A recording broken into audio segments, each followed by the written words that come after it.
Honestly, the new April Fool's mode is a lot more fun than I was expecting. We got some cool new additions in it, and also the new challenge for 23 packs. But it's harder than we thought it would be. But let's start by looking at the new mode, because Respawn kind of pranked us. They said in the blog that the April Fool's mode would be an LTM, but when I look in the mode selection, there's no LTM. It turns out it's currently active in duos and trios, and will probably move into an LTM slot tomorrow after April Fool's is over. So don't fret if you can't see it, it's literally in trios right now. When you load into April Fool's, you'll notice there are loads of Mozambique variants on the floor, and also you have respawn tokens, and the gravity feels a bit weird, so let's go over what to look out for. First of all, the Mozambique variants, we have the Mozamblam, which is the Kraber Mozambique. Essentially, it's a one-shot Mozambique that shoots a Kraber shot.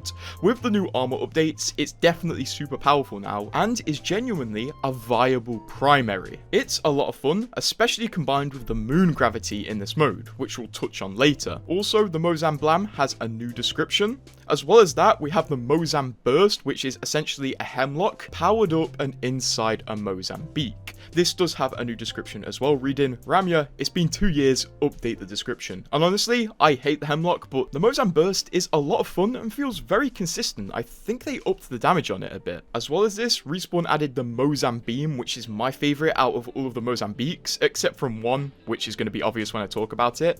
But the Mozam Beam uses the old Havoc Beam from seasons ago, which I think they re-added, and it does a hell of a lot of damage and is also completely accurate and hit scan, making it very brutal if your aim is halfway decent. I was using this in long range and close range, and pretty much every range felt very fun, so I'm going to recommend this one. And combined with the Ash movement and the moon gravity in this mode, it does feel like you're playing that Instagib mode I showcased on my channel a while ago. As well as this, we have Old Nessie, which has returned, with the description of who's laughing now. You're laughing. Respawn brings back the most annoying creatures, and you're laughing. As well as this, we now have a red tier Mozambique, which is the Mozamboom.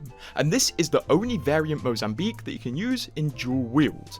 And this thing is insane. It shoots EPG shots while having a deeper mag than the EPG. And you know, the Mozamboom alone would be really cool, but combined with the moon gravity in this mode, you can do some insane stuff. And honestly, if you use the Mozamboom and dash, you can literally have moments where you don't touch the floor for a minute, yet you're in a full fight. This thing is going to be really fun when combined with Ash and Rampart mainly. And it's not the most powerful weapon, and it's not as powerful as it looks to be, but the fact that you can throw yourself around does make up for that. Also, when using the Mozamboom, you don't take damage when shooting yourself with it, so you can throw yourself around at no cost of your health, which is huge. As I said, this mode does have moon gravity, so you can shoot below you and you'll start flying into the air. This mechanic can be used to boost your jumps, so you can jump and then shoot below you and then jump a bit further with that, or you can use weapons with huge fire rates like the Rampart Sheila to just throw yourself around the map.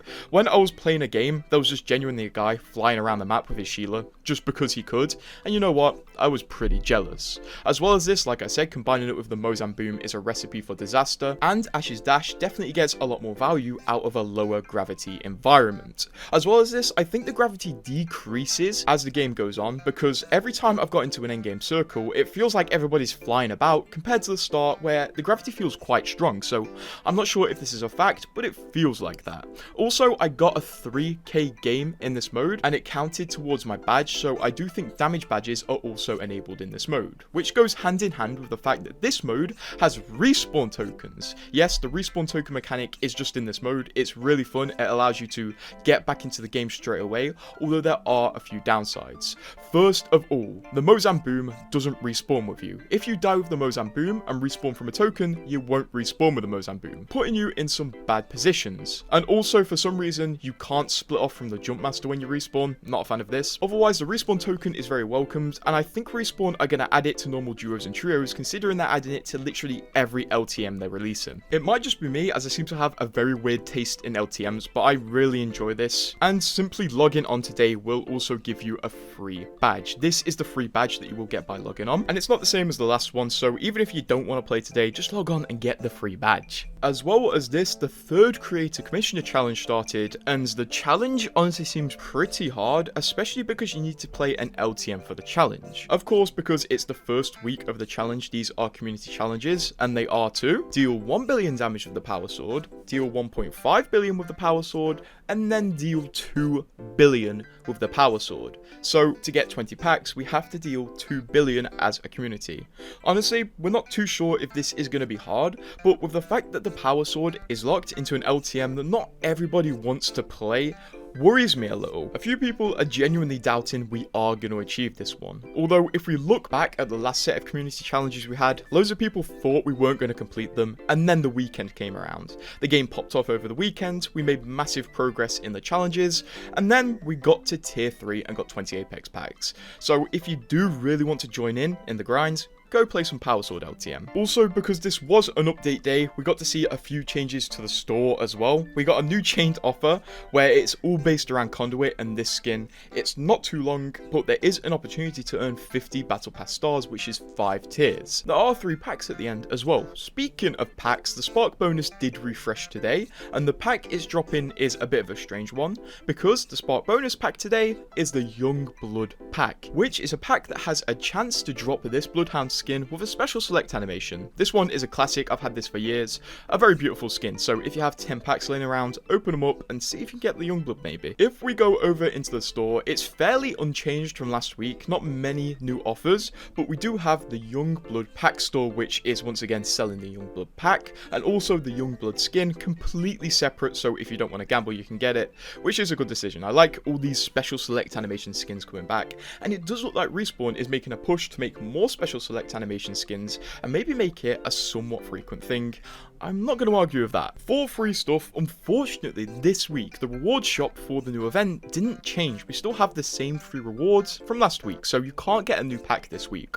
Although all hope is not lost because it seems it is going to refresh. According to the blog, there is going to be a second store seemingly during the last week of the event where we get a new event pack, a sticker, crafting, a battle pass star, 2 holo sprays, 1 more sticker, and then this ballistic skin.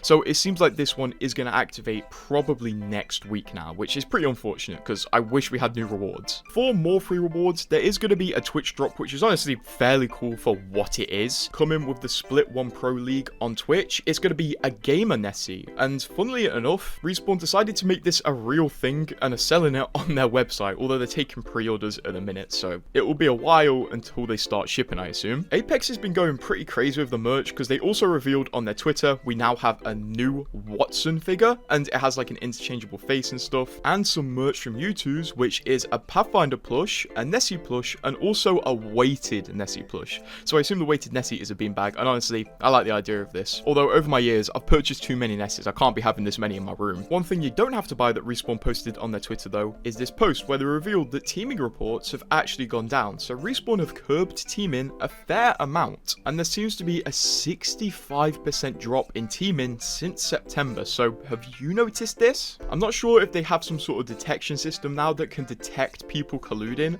or they've just got really in tune with teamers and managed to stop the culture, or maybe managed to ban teaming group chats or something.